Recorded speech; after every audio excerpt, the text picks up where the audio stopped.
સૌ વાલા મિત્રોને મારા જય સિયારામ। હું દુષ્યંત પાઠક શ્રી હનુમાનજી દાદાની અસીમ કૃપાથી એક નવા વિડીયો સાથે આપની સેવામાં ઉપસ્થિત છું। વાલા મિત્રો, આજનો ઉપાય આ વિષયની અંદર તારીખ છે 11મી ફેબ્રુઆરી 2026 ને વાર છે બુધવાર। પંચાંગ કહે છે મહા મહિનો, કૃષ્ણ પક્ષ, અનુરાધા નક્ષત્ર, વ્યાઘાત યોગ, વૃશ્ચિક રાશિનો ચંદ્ર અને મકર રાશિનો સૂર્ય।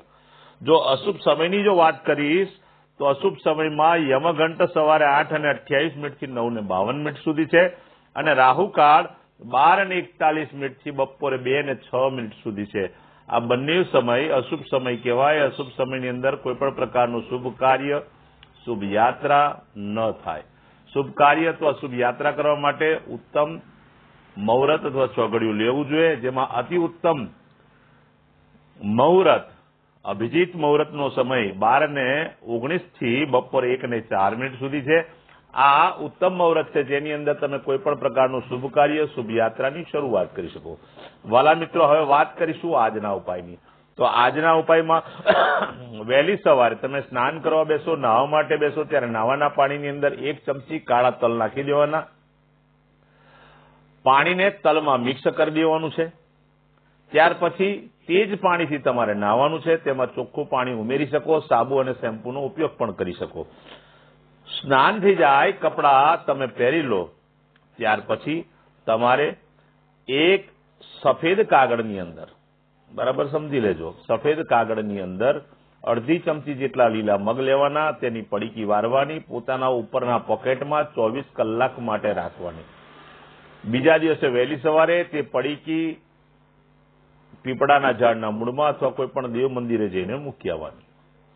બીજું કાર્ય, તમારે ગણપતિ મંદિરે જવાનું છે। શ્રી ગણપતિ દાદાને દરો અને ગોળ ગણપતિ દાદાને અર્પણ કરવાનો છે। ઓમ ગમ ગણપતે નમઃ આ મંત્ર યથાશક્તિ બોલવાનો છે। ત્યાર પછી સીધું સંધ્યાકાળે તમારે પશ્ચિમ દિશા તરફનું મુખ રાખવાનું।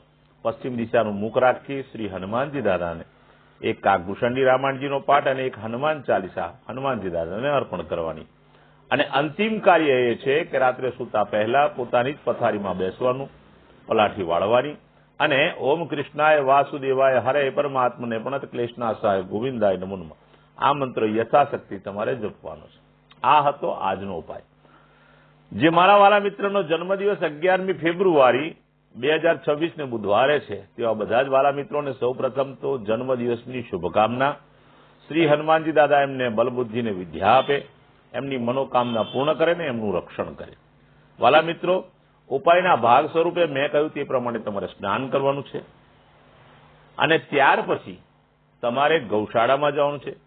ગાયોને લીલું ઘાસ આપવાનું છે। લીલું ઘાસ ન મળે તો ઘાસનું દાન આપવાનું અથવા તમારે ઘેર જે ભોજન બન્યું હોય તે ભોજન ગાયોને જમાડવાનું છે। ત્યાર પછી અનાથાશ્રમમાં, વૃદ્ધાશ્રમમાં કે કોઈ પણ જરૂરિયાતમંદ વ્યક્તિને અથવા બ્રાહ્મણને અથવા દેવ મંદિરે તમારે લીલા મગનું દાન કરવાનું છે। બરાબર સમજી લેજો, લીલા મગનું દાન કરવાનું। બસ આટલું જ કાર્ય કરી લો, આખું વર્ષ આનંદ સહિત તમારું પસાર થશે। વાલા મિત્રો, જેમની મેરેજ એનિવર્સરી 11મી ફેબ્રુઆરી 2026 અને બુધવારના દિવસે છે, તેવા બધા જ વાલા મિત્રોને સવારે સ્નાન કરવાનું, વડીલોના ચરણ સ્પર્શ કરવાના, આશીર્વાદ મેળવવાના। ત્યાર પછી ગૌશાળામાં જવાનું, ગાયોને લીલું ઘાસ આપવાનું અથવા ઘાસનું દાન આપવાનું અથવા તમારે ઘરે જે ભોજન બન્યું હોય તે જમવાનું ગાયોને અર્પણ કરવાનું। ત્યાર પછી કોઈ પણ વૃદ્ધાશ્રમમાં, અનાથાશ્રમમાં જરૂરિયાતમંદ વ્યક્તિને, દેવ મંદિર અથવા બ્રાહ્મણને તમે કોઈ પણ જગ્યાએ લીલા મગ, ચોખા અને ઘીનું દાન કરી શકો। બસ આટલું કરી લો, ભગવાનની કૃપાથી આખું વર્ષ પતિ અને પત્નીનું આનંદ સહિત પસાર થશે। વાલા મિત્રો, આ હતો આજનો ઉપાય। મારા બધા જ વિડીયો યુટ્યુબ પર હોય છે। મારી યુટ્યુબની ચેનલનું નામ છે દુષ્યંત પાઠક। તમે મારી ચેનલને સબસ્ક્રાઇબ કરો, બેલ આઇકન દબાવવાનું ભૂલતા નહીં। જ્યારે જ્યારે બેલ આઇકન જો તમે દબાયેલો હશે, બેલ આઇકન તમે દબાયેલું હશે તો હું નિયમિત એક વિડીયો જ્યોતિષનો મૂકું જ છું। તરત જ તમારા મોબાઈલ ઉપર નોટિફિકેશન આવશે અને તમે મારો વિડીયો તરત જ જોઈ શકશો। વાલા મિત્રો, મારું ફેસબુક અને ઇન્સ્ટાગ્રામનું પેજ છે જેનું નામ પણ દુષ્યંત પાઠક છે, તેને ફોલો કરજો અને મારા બધા જ વિડીયોને લાઇક કરજો.